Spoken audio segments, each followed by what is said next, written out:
Welcome to మీ TV news. Komaram Bheem జిల్లా కౌటాల మండలం కండేపల్లి గ్రామంలో గత 50 సంవత్సరాల నుండి హనుమాన్ ఆలయం ఉంది. ఆలయం అభివృద్ధి కొరకు ఆలయం పక్కనున్న ఎకరం ప్రభుత్వ స్థలాన్ని కేటాయించడం జరిగింది. ఆ ప్రభుత్వ స్థలాన్ని అబ్దుల్ కలాం తండ్రి పేరున అబ్దుల్ సలాం అనే వ్యక్తి ఆ ఖాళీ స్థలం నాదని ఆలయ స్థలాన్ని కబ్జా చేసి చుట్టూ గోడ కట్టుకోవడం జరిగింది. దాంతో కండేపల్లి గ్రామ ప్రజలు కౌటాల మండలంలోని తహసీల్దార్కి మరియు సబ్ ఇన్స్పెక్టర్ ఆఫ్ పోలీస్ కి వినతి పత్రం ఇవ్వడం జరిగింది. కబ్జా చేసిన ప్రభుత్వ స్థలాన్ని ఆలయానికి కేటాయించాలని గ్రామస్తులు కోరారు. ఈ స్థలాన్ని కబ్జా చేసిన వారిపై తగు చర్యలు తీసుకోవాలని డిమాండ్ చేశారు. ఈ కార్యక్రమంలో నాయకులు పాండురంగ, మాజీ ఎంపీటీసీ దుర్గం మోతిరాం, గ్రామ ప్రజలు పాల్గొన్నారు.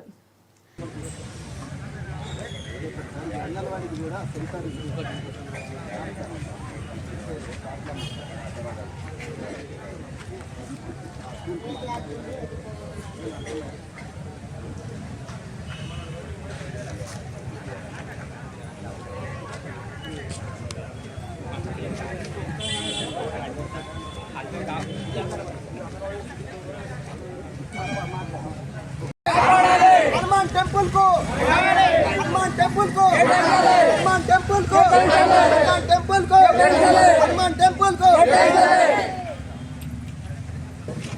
కన్నపల్లి గ్రామం చూసినట్లుగానే మరి కన్నపల్లి గ్రామ వాసులు మన టెంపుల్ హనుమాన్ టెంపుల్ వద్దకు వెళ్ళి ఆ భూమిని సాఫ్ చదును చేసి మరి ఇక్కడ మనకు ఈ భూమి గవర్నమెంట్ ల్యాండ్ దీన్ని మనం కాపాడుకుంటూ దీంట్లో ఏదన్నా ఒక జ్యోతిబాపులే విగ్రహం కానీ లేకుంటే జ్యోతిబాపులే మన కమ్యూనిటీ హాల్ కానీ లేకుంటే మన గుడికి సంబంధించిన ల్యాండ్ ఇది మనకు వంటలకు దానికి దీనికి పనికొస్తుందని దాన్ని చదువు చేయడం జరిగింది.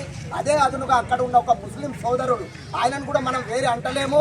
ముస్లిం సోదరుడు ఇది నా జాగా, ఇది నాదే కబ్జా అని మనం పోయి అక్కడ చదువు చేసిన తర్వాత ఆయన పిల్లర్లు పెట్టడం జరిగింది. అయితే దీనికి కారణం ఏంటిదంటే ఇది మత కలహాలకు దారి తీస్తుంది కాబట్టి ముందస్తుగా మనం కన్నపల్లి గ్రామస్తుల మొత్తం మంది మరి మళ్ళా మన సోదరులు అందరూ అక్కడ ఉన్న భార్య సోదరులు అందరూ కూడా ఇది కరెక్ట్ కాదు. మనం ముందస్తుగా ఒకటే ఒక్క ఇల్లు ఉన్నది. మరి రేపు ఏ జరగరాంది ఏమన్నా జరిగింది ఉంటే మత కలహాలకు దారి తీస్తుంది. అదే జైనూర్ విధంగానో అది ఎక్కడనో జరిగే విధంగా మత కలహాలకు దారి తీస్తుంది అన్న ఆలోచనతోటి మనం ముందస్తుగానే ఇక్కడ మన తహసీల్దార్ గారికి మళ్ళా ఎస్ఐ గారికి కూడా వినతి పత్రాన్ని ఇవ్వడం జరిగింది.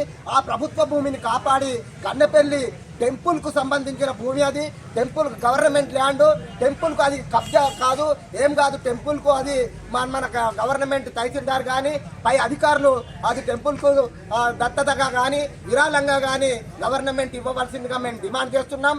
మరి ఇంకొకటి ఏంటిదంటే ఇన్ని సంవత్సరాల నుంచి అంగన్వాడీ కేంద్రము కన్నెపల్లిలో ఏదైతే సెంటర్ ఉన్నదో అంగన్వాడీ టీచర్ల ఇండ్లలోనే అది సెంటర్ కూడా ఉన్నది. దాన్ని కూడా మనం తీవ్రంగా ఖండిస్తున్నాం. ఆ గుడ్లు ఎన్ని వేస్తున్నాయి, పోషక పదార్థాలు ఎన్ని వేస్తున్నాయి, పిండి ఎంత వస్తుంది, దానికి గర్భిణీ స్త్రీలకు ఏమేమి వస్తుంది, అది ఎవ్వరికి కూడా సమాచారం లేదు. కాబట్టి అక్కడ ఉన్న అంగన్వాడీ సెంటర్ను కూడా మన స్కూల్ బిల్డింగ్ లో మార్చవలసిందిగా కోరుతా ఉన్నాం. ఒక కన్నెపల్లి కాదు.